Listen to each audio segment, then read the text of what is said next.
बिस्मिल्लाहिर्रहमानिर्रहीम। लाखों करोड़ों दुरूदो सलाम मोहम्मद मुस्तफ़ा सल्लल्लाहु अलैहि वसल्लम और आले मोहम्मद पर। मैं हूं उमर दराज गोंदल। आगाज सबसे पहले इस खबर के साथ करेंगे कि चूंकि आज पंजाब और खैबर पख्तूनख्वा की जो दोनों असम्बलियां हैं उन्होंने तो अपना फैसला कर दिया और इमरान खान को इख्तियार दे दिया। पीछे रह गई थी सिंध असम्बली।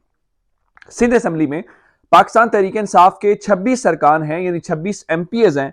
उन 26 लोगों ने आज जमान पार्क के अंदर इमरान खान के साथ मुलाकात की है। सिंध के सदर अली जैदी भी मौजूद थे और हलीम आदिल शेख, ये सारे लोग। इन्होंने आज 26 के 26 इस्तीफे इमरान खान के हवाले कर दिए हैं और इसका मतलब यह है कि अब तीनों असम्बलियां मजमूई तौर पर पाकिस्तान तहरीक इंसाफ ने उसको क्लैरिटी दे दी है। उसके बाद फवाद चौधरी साहब ने मीडिया से बातचीत की और मीडिया से बातचीत के हवाले से उन्होंने कहा, देखें, हमने अपने फैसले कर लिए हैं और हमने डिसीजन जो भी करने थे, जो हमारी टाइमलाइन है उसके अकॉर्डिंगली हम चलेंगे। अब विफाकी हुकूमत ने यह फैसला करना है कि आया घर जाना है, अच्छे तरीके से जाना है, या फिर जैसे हम लेके जा रहे हैं फिर वैसे ही जाना है। तो उन्होंने कहा इस हवाले से ये हमारी तरफ से चीजें आज क्लियर हो गई हैं। अब गेम उनके हाथ में है। जितना दिन अगर कोई इम्कान है, कोई बात करना चाहते हैं कुछ, ताकि कल को कोई इसके ऊपर एतराज ना हो। फिर उसके बाद उन्होंने अदलिया और इदारों से भी बात की है। बिलखुसूस इदारों की जब बात करते हैं तो उसका मतलब इस्टेब्लिशमेंट होता है और उनके मुताबिक हम उम्मीद करते हैं कि इदारे गैर जानिबदार रहेंगे और आइन के मुताबिक काम करते रहेंगे। यानी पाकिस्तान तहरीक इंसाफ अब खुद से ये कह रही है कि इदारे इस सारे मामले के दरमियान में नहीं आएंगे, बल्कि जो पॉलिटिक्स के अंदर होने वाले इवेंट्स हैं वो पॉलिटिशियंस ही देखेंगे। यानी नून लीग और पीपल्स पार्टी देखे, तहरीक इंसाफ देखे, पीपल्स पार्टी देखे, ना कि उधर से किसी किस्म को कोई चीजें हों। दूसरी जानिब एक और जो बड़ी अहम रुकावट दूर हुई है, चूंकि अपनी जानिब से ये बड़ी गेमें डालने की कोशिश कर रहे हैं, लेकिन कितनी कोई गेमें डाल लेंगे। इमरान खान से ज्यादा तो फिलहाल इनके पास कोई पत्ते नहीं है, ना इमरान खान से ज्यादा ये खेल पा रहे हैं। तो आप जानते हैं कि चौधरी परवेज इलाही की और इमरान खान की मुलाकात हुई थी और उस मुलाकात में समरी उन्होंने दी थी। और कल के रोज चौधरी मोनिस इलाही खुसूसी तौर पर पहुंचे, को 1.5 घंटा मुलाकात उन्होंने इमरान खान के साथ की। आज 2 तजर्बाकारों की मुलाकात हुई। 2 तजर्बाकारों से मुराद यह है कि सिप्तैन खान जो पंजाब असेंबली के इस वक्त स्पीकर हैं, इमरान खान के बड़े काबिल एतमाद हैं, इमरान खान के इलाके से हैं, उनकी और चौधरी परवेज इलाही की मुलाकात हुई है। ये इंपॉर्टेंट इसलिए भी है, एक मौजूदा स्पीकर है और दूसरा 2 बार पहले स्पीकर पंजाब असेंबली के तौर पे काम कर चुका है। तो टेक्निकल चीजों को और लॉस को, रूल्स ऑफ बिजनेस जो हैं उनको चौधरी परवेज इलाही से बेहतर इस ऐवान में इस वक्त कौन समझ सकता है। इस मुलाकात के दौरान उन्होंने मोनिस इलाही को भी साथ बिठाया हुआ था, क्योंकि मोनिस इलाही पंजाब के डिफेक्टिव वजीर आला के तौर पे तो काम कर रहे हैं। यहां पे सिप्तैन खान ने कहा कि बिल्कुल हम मुत्तहिद हैं इमरान खान की लीडरशिप के हवाले से, और जो टेक्निकल मामलात हैं उसके ऊपर आज डिस्कशन हुई है। चूंकि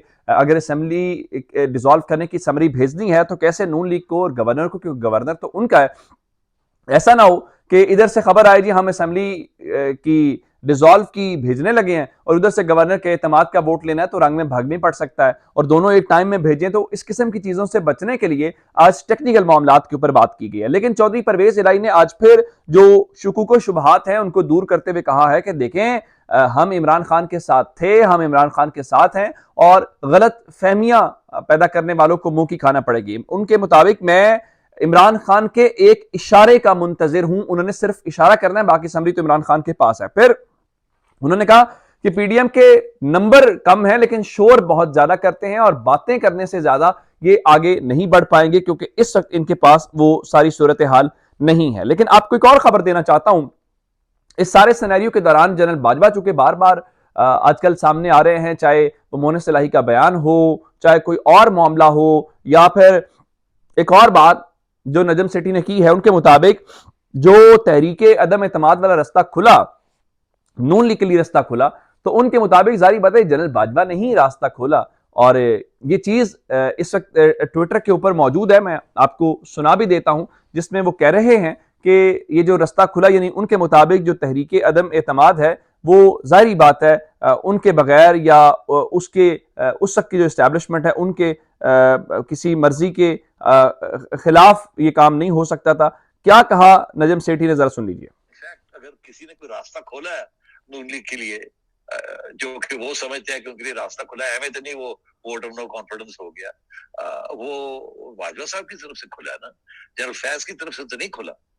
और इमरान खान इतने बेवकूफ तो नहीं है कि एक 6 माह से साल से वो, यानी ये जो रास्ता खुला है ये जनरल बाजवा की तरफ से खुला है ना, ये वोट ऑफ नो कॉन्फिडेंस ऐसे ही तो नहीं हो सकता। ये मेरे अल्फाज नहीं है बल्कि ये नजम सेठी के अल्फाज हैं। और एक और बात, चूंकि उनको एक्सटेंशन दी गई, मैं खान साहब के उस नशिस्त में शामिल था बनी गाला वाली, वहां पे साकिब वर्क रिपोर्टर हैं, उन्होंने एक सवाल किया था, उनके सामने दो गलतियां रखी थी इमरान खान ने जो मानी, उनमें से एक तो वो एहतसाब वाली बात है, दूसरी इमरान खान एक और गलती कहते हैं, मैं फिर बताऊंगा। तो वहां पे उनसे पूछा गया था कि आपकी दूसरी गलती कौन है, उसका बता दें। तो आज असद कैसर साहब ने, जो तहरीक इंसाफ के खैबर पख्तूनख्वा के लीडर हैं, उन्होंने इस बारे में वाज़ेह तौर पे बता दिया है कि दूसरी गलती क्या थी। उनके मुताबिक जनरल बाजवा को एक्सटेंशन देने का फैसला गलत था और उनका ये हम सब की गलती थी, हम सब इसके ऊपर पशेमान हैं, यानी हम इसके ऊपर जारी बात है शर्मिंदगी का इजहार कर रहे हैं। लेकिन अब ये चीजें पीछे मुड़ तो नहीं सकती, जो गलती हो गई अब देखना यह है कि ये ऐसी ही बातें शायद खाकान अब्बासी साहब भी कह चुके हैं नून लीग के, अब पार्लियामेंट उस गलती को दुरुस्त करती है या नहीं करती, या जो गलत फैसला किया गया था एक्सटेंशन देने का उसको रिव्यू करके एक्सटेंशन का लॉ खत्म किया जाता है या नहीं जाता, ये बहुत इंपॉर्टेंट बात होगी। एक और इमरान खान साहब के मुतालिक फिर मैं जनरल आसिम मुनीर की खबर आपको दूंगा। खान साहब ने आज एक इंटरव्यू रिकॉर्ड कराया वहां पे बोल न्यूज के साथ जमान पार्क के अंदर, लेकिन उस इंटरव्यू के दौरान एक और जो अहम डेवलपमेंट हुई, चूंकि आप जानते हैं कि एंकर इमरान रियाज ने एक तहरीक शुरू की हुई है कि चीफ जस्टिस पाकिस्तान को खत लिखा जाए और अरशद शरीफ साहब को इंसाफ दिलाने की अपने तौर पे कोशिश की जाए, जो कि जाहिर बात है दरवाजा खटखटा सकते हैं, आप अदालत खोल तो नहीं सकते। हालांकि आज ही फवाद चौधरी ने कहा कि ये बताना पड़ेगा अदालतों को और साबित करना पड़ेगा कि वो कंप्रोमाइज नहीं है। उनके मुताबिक जब नजम सेठी ये कह रहे हैं कि उस रात को जिस दिन तहरीक अदम एतमाद थी, उस रात जनरल बाजवा ने अदालत खुलवाई थी और उनको डर यह था कि इमरान खान उनको कहीं घर ना भेज दें, तो अब ये अदालतों को बताना है जो कहती हैं कि हम खुद से काम करती हैं। तो अरशद शरीफ साहब के मामले के ऊपर इमरान खान जो तहरीक इंसाफ के चेयरमैन हैं, उन्होंने आज चीफ जस्टिस को एक खत लिखा है।